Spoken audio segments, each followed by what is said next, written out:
Good morning, happy Friday. Guys, we made it through the week. Can you believe it? Another week down. 2 more weeks of June to go.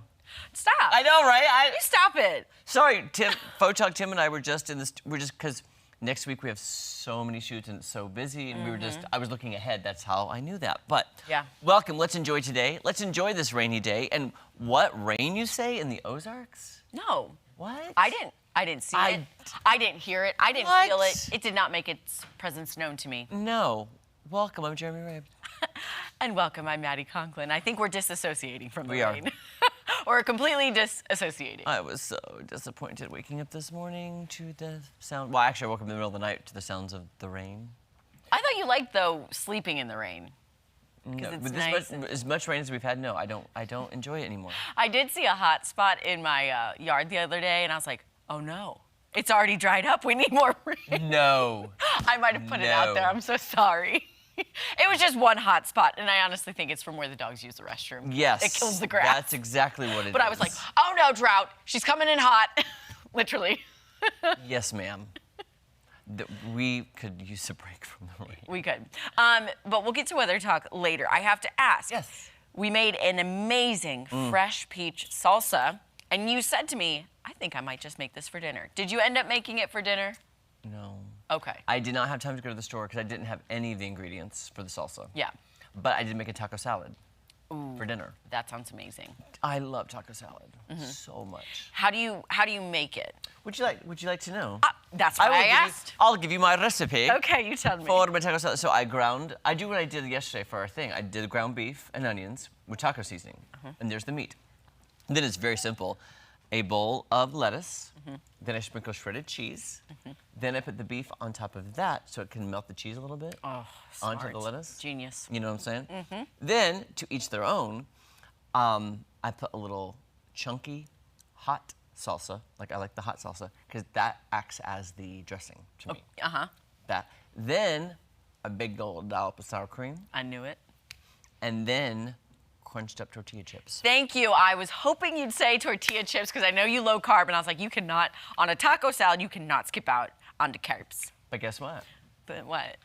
Guess what, Miss Maddie? What? I used my Quest low-carb taco-flavored chips. Oh, I've actually been wondering, are those good? I love them. So Okay. I don't indulge at home in tortilla chips, which I love. I do have a bag just as a backup.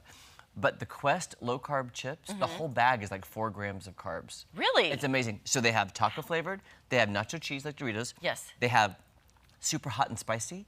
They have French onion or onion and whatever. They have ranch, which I know you don't like. What are the other flavors? I've gotten... and it's a big bag. It's not like the gas station one you're talking. The Quest ones, I usually get this small individual bags. Okay, gotcha. But sometimes they come in a big bag, and when you open the big bag, there's like 4 smaller bags in there. Okay. But I love them. Honestly, I need to try those because I always see them at gas stations at the store, and I'm always like, that honestly, they look good for a crunchy replacement. I'm of telling a you, if tortilla you are chip. low carbing and you need that crunch, Well, like, remember I saw my jawline from 2 Junes ago. Basically, I saw my jawline from 2 Junes ago. I go, oh my gosh, she looks great. I need to be her again. That was right before my wedding, so of course I was like trying everything. So I'm gonna get on that Quest low carb diet. listen, Linda, look at, as Christina Aguilera once said, you are beautiful no matter what they say. Words can't bring us down. no, A jawline is just a jawline. it's just a jawline. I'm just saying, anywho. And just like that. And you're all beautiful. yes. And what we used to say in elementary school, I love you in God's way. Oh, That's sweet. that is sweet. That's random. Okay, guys, how about some stories? Random. Let's go. Random. Let's go. Here's something you might consider trying if you're looking for something different. How about some bee therapy? Now, don't be scared of the bees. This is bee therapy. Find peace and inner balance by sleeping on beehives. What? Holy moly, I should have pre-read this story. You really I don't even know what I'm saying right now. sleeping on a beehive. There's someone out there who will let you pay them to sleep on a beehive. It's Paradise Village Lodge near Mount Rainier, which I've been to Mount Rainier. I love it in Washington State. They have specialty designed beds placed above active beehives. The gentle vibrations and the soothing of the bees are nice and calming. A 2-hour session is $50. Look how I'm trying to be soothing when I say yeah. it. Oh, do you like that? This isn't the only place offering Beehive sleep sessions. A quick search will help you find more. Maybe in the Ozarks. I would never do that. What if you get stung in the middle of the night? Well, also, $50 to take a 2-hour nap. I can do that for free with the sound of my sound machine and the sounds of my dog snoring. It's very comforting. I hear you, and I raise you one. Okay. I do enjoy going to Skin Bar. I've been doing some light therapy at Skin Bar. Oh my God, it's the best naps I've ever had though. I don't know what it is. There's the fragrance in the air. You're laying on that super soft table. You have like this thing encompassing your face with light therapy. You have the music playing in the background, like all the Zen music. Yeah. I have never slept. I tell myself, this is my favorite 30-minute nap ever. Because Yeah. I get my facials, I get my stuff, my light treatment, and they leave you alone for 30 minutes to let the light absorb. Best nap of my life. Honestly, okay, so I was thinking about this the other day because I did get a facial, and I'm really close with the girl that does it, but I was so tired. And I don't know how to say, like, I'm tired today, I'm not gonna talk. So, of course, I'm like, you just, passed I out? passed out. She's like, hey, wake up. I was like, yes, what? She's like, it's okay, you just fell asleep. I was like, I'm so sorry. She's like, that's part of the experience. It's okay not to talk. And I was like, I'm sorry. Did you drool?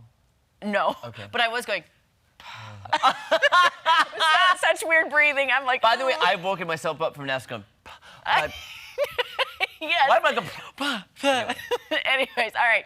A small city in Kentucky held a, guess what? What? Bigfoot festival, which of course included a Bigfoot calling contest. Listen.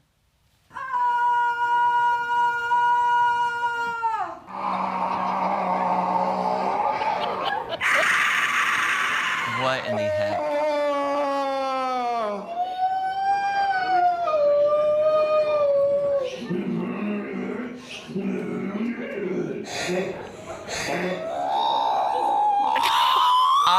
Okay, I have to take my IFB out. This is killing me. It's killing. How do you pick a winner? Well, if that didn't wake y'all up, I don't know what will. Holy moly. Okay, so that 10-year-old girl you see was the winner of the calling contest in Stanton. It was the city's first ever Bigfoot festival to celebrate the dozens of reported sightings in the nearby Red River Gorge. Holy moly. That's Okay. a lot of sound. There are these random sightings of Bigfoot. How do we know what it sounds like? Good question. Do you remember? You remember that news clip where they're like, a mummy's vocal cords have been identified, and here's what it sounds like. Matt, do you know what I'm talking about? Oh my God. That sounds like That fun. was sounds like perfect. new scientific research has undiscovered. Exactly. That's It it. was like they've studied the vocal cords and have made just a sound of what the mummy sounded like. It's the funniest thing ever. But anyways, how do we know what a Bigfoot sounds like? I don't. You know? Yeah. That's like the pig calling contest where they're like, I would go nuts at that contest because I couldn't handle all those sounds. that hurt my ear. I was That's a trying to lot. hold out, but I was like, nope, this is too much.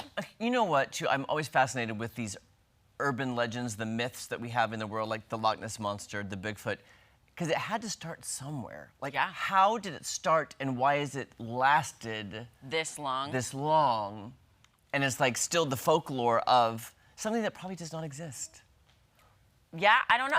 I don't know It's how it a- sustains. A Bigfoot looks like a woolly mammoth, just upright as a human without the tusks. Like, did the woolly mammoth then transform somehow into But what if you a- saw like a giant gorilla in, That too. in the rainforest? I don't know. I don't know. Matt Hefner. Oh, Matt Hefner. It's Friday the 13th, guys. So Oh, talking about yeah. Bigfoot is perfect. By the way, I have done research on this Bigfoot contest. You know, I'm someone that likes to keep up on this. Okay. The judge was someone who leads local Bigfoot hunts in the area. So this guy's an expert. I don't know how you do a Bigfoot call because I don't think anyone's ever found Bigfoot. So That's it's a- like, yeah. Wasn't it Maddie's? maybe that's it. Maybe Maddie should enter. Take the competition away from the 10-year-old girl that won. Right? Oh, Matt, can you remind me next hour when we do Yes. weather? Uh-huh. You talked in Daybreak about Color 10 being haunted and Fox 49 being haunted. Yes, Something Friday. happened to me this morning in Studio B. Okay. It's a good Friday the 13th story. It is a Friday the 13th story. This is news to me. I know I didn't tell you.